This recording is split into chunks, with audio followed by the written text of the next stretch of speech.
Assalamualaikum warahmatullahi wabarakatuh. Saya akan menjelaskan apa yang sedang terjadi di kawasan Ancol.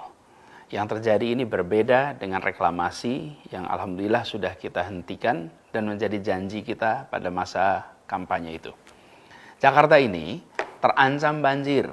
Salah satu sebabnya karena ada waduk, sungai yang mengalami pendangkalan atau sedimentasi. Ada 13 sungai, kalau di total panjangnya lebih dari 400 km, ada lebih dari 30 waduk, dan secara alami mengalami sedimentasi. Karena itulah kemudian waduk, sungai itu dikeruk terus-menerus, dan lumpur hasil kerukan itu dikemanakan? Lumpur itu kemudian ditaruh di kawasan Ancol. Dan proses ini sudah berlangsung cukup panjang, bahkan menghasilkan lumpur yang amat banyak, 3,4 juta meter kubik. Nah, lumpur ini kemudian dimanfaatkan untuk pengembangan kawasan Ancol. Jadi ini adalah sebuah kegiatan untuk melindungi warga Jakarta dari bencana banjir. Ini berbeda dengan proyek reklamasi yang sudah dihentikan itu. Itu bukan proyek untuk melindungi warga Jakarta dari bencana apapun. Di sana ada pihak swasta berencana membuat kawasan komersial, membutuhkan lahan, lalu membuat daratan, membuat reklamasi. Jadi, di situ bahkan ada unsur menerabas ketentuan lingkungan hidup, ada unsur hilangnya hajat hidup para nelayan, karena sebagian berhadapan dengan perkampungan nelayan, misalnya di Kamal Muara, di Muara Angke. Lalu, ini juga berhadapan dengan kawasan Cengkareng Drain dan muara Sungai Angke. Efeknya mengganggu aliran sungai ke laut lepas. Jadi, bukan membantu mengendalikan banjir, tapi malah berpotensi menghasilkan banjir. Nah, kegiatan reklamasi yang 17 pulau itu, pantai, sudah dihentikan dengan cara mencabut 13 izin atas pantai pulau sehingga tidak bisa dilaksanakan. Lalu 4 yang sudah terlanjur jadi harus mengikuti semua ketentuan hukum dan juga ikut memberikan manfaat bagi masyarakat. Itu janji kita dan alhamdulillah itu sudah dilaksanakan.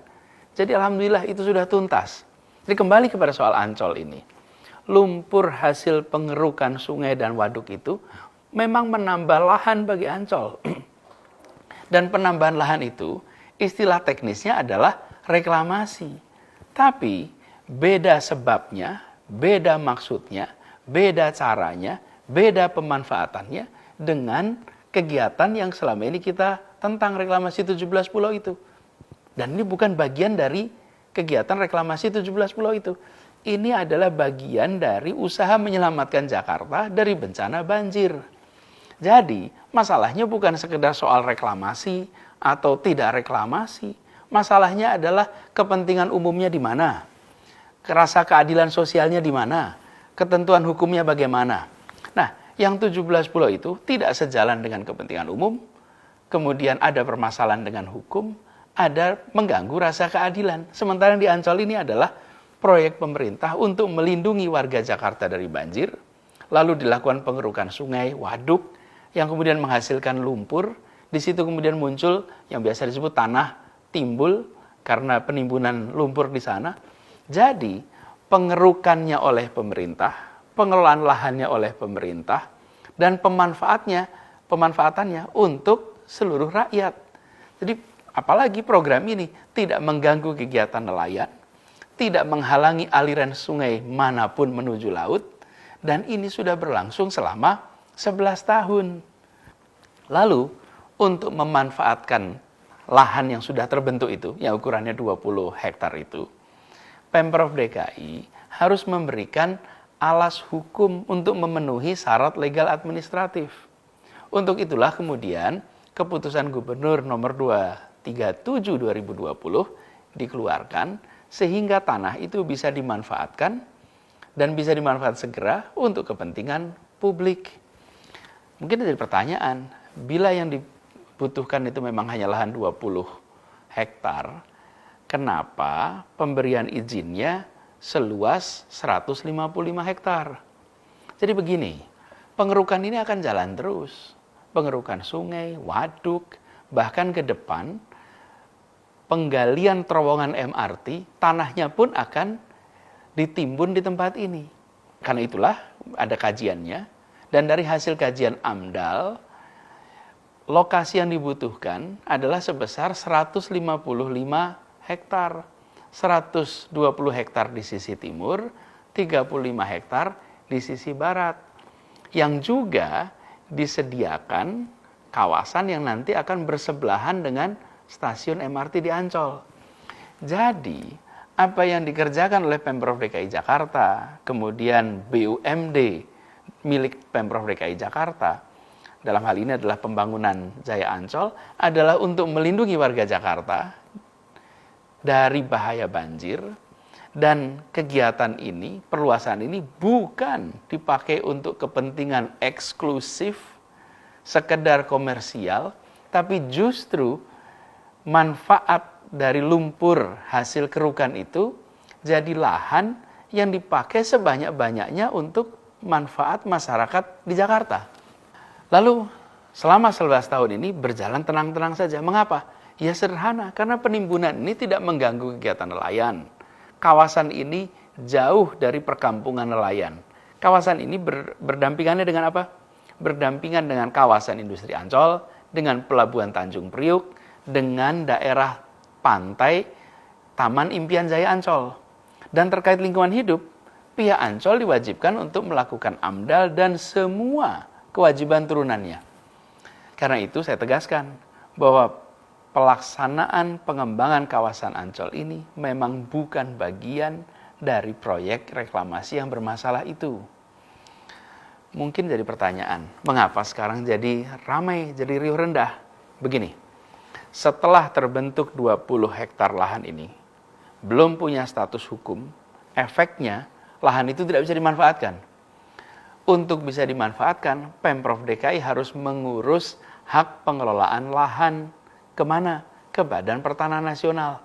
Dan itu semua membutuhkan persyaratan legal administratif agar lahan ini punya alas hukum dan bisa dimanfaatkan. Itu sebabnya bulan Februari lalu proses legal administratifnya dilakukan. Dan di kawasan ini akan diambil 3 hektar dari 120 yang direncanakan, dari 20 yang sudah ada, hanya 3 hektar untuk membangun Museum Sejarah Nabi. Museum Sejarah Nabi ini akan menjadi museum yang dibangun di tepi pantai, bagian dari kawasan Ancol, dan museum ini akan menjadi museum terbesar tentang sejarah Nabi di luar Saudi.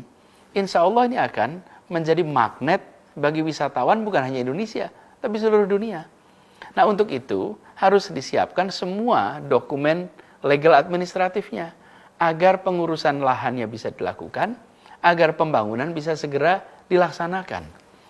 Lalu mungkin ada pertanyaan, mengapa perlu ada perluasan Ancol? Ya, kawasan ini memang dirancang untuk berkembang sebagai pusat kegiatan wisata. Bukan saja bagi Indonesia, tapi harapannya bagi Asia Tenggara, bahkan Asia. Ancol saat ini ukurannya sekitar 200 hektar. Setiap tahun ada lebih dari 20 juta pengunjung. Manfaat ekonominya bagi Jakarta amat besar. Jadi, lahan yang sekarang terbentuk akan dimanfaatkan untuk pengembangan, dirasakan manfaatnya bagi masyarakat luas, dan bukan cuma untuk Museum Sejarah Nabi, tapi ini menjadi kawasan pantai terbuka untuk masyarakat. Dan kita ingin kawasan Ancol ini menjadi yang terbesar dan yang terbaik sebagai kawasan liburan di Asia. Jadi, dikeluarkannya Kegub ini untuk memanfaatkan lahan yang sudah dikerjakan selama 11 tahun dan sama sekali tidak mengingkari janji. Justru ini menjadi pelengkap bahwa kita memang mengedepankan kepentingan umum, mengedepankan ketentuan hukum, mengedepankan keadilan sosial. Proses pembangunannya pun tidak merugikan nelayan. Dan kawasan ini terbentuk dari lumpur hasil pengerukan sungai untuk mencegah banjir. Jadi semuanya mengikuti ketentuan hukum yang ada.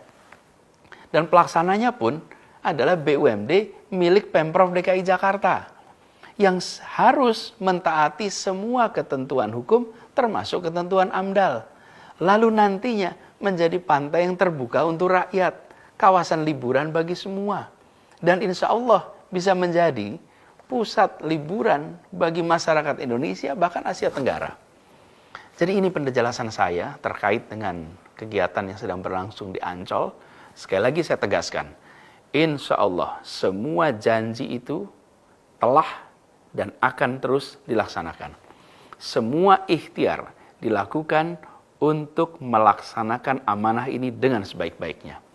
Sambil selalu berdoa kepada Allah Subhanahu wa taala, semoga selalu diberikan petunjuk, selalu dibukakan jalan-jalan yang lempang. Dan saya berharap dari semua, mohon doakan agar bisa amanah dalam menjalankan tugas ini. Terima kasih. Semoga Allah Subhanahu wa taala merahmati kota Jakarta dan Allah Subhanahu wa taala melindungi kita semua. Assalamualaikum warahmatullahi wabarakatuh.